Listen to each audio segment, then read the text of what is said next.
where during the lunch break, the government offered lunch, but farmer unions decided that they are going to choose to eat the food that they bought for themselves. That's right, and a senior leader of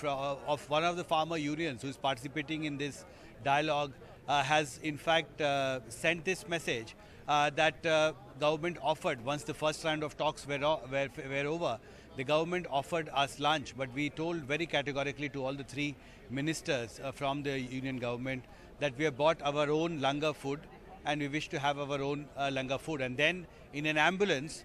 the langar food was taken inside Vigyan Bhavan, and then the farmer leaders who are participating in this dialogue had their own lunch. And clearly this is one episode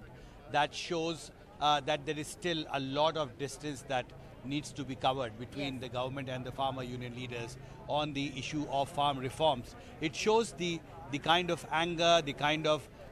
distance that still exists between the both sides. And all the efforts, this is the fourth round of dialogue, despite 4 rounds of talks, that still appears to be a lot of distance, lot of differences, and clearly the stalemate on the ground seems to be rising, because sources have told us in the first 3 hours of the meeting today, in the first round, detailed presentation was made by farm union leaders, clause by clause, point by point, on why they are opposed to the 3 new farm laws, and these points were very categorically put before the 3 union ministers. One farmer union leader in fact has even communicated that the farmer union organizations have also again demanded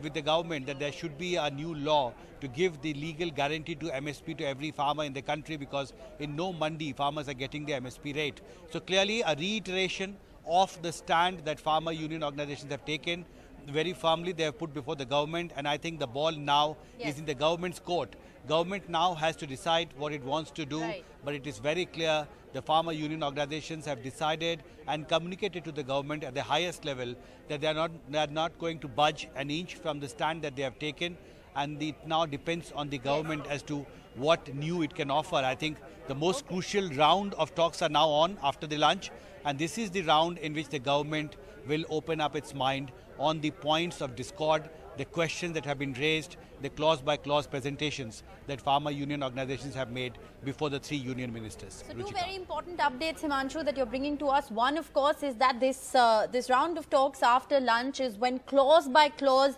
the farmers will be making representations to the government, putting their demands,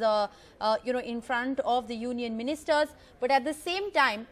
the fact that the farmers carried their own langar and didn't accept the government's invitation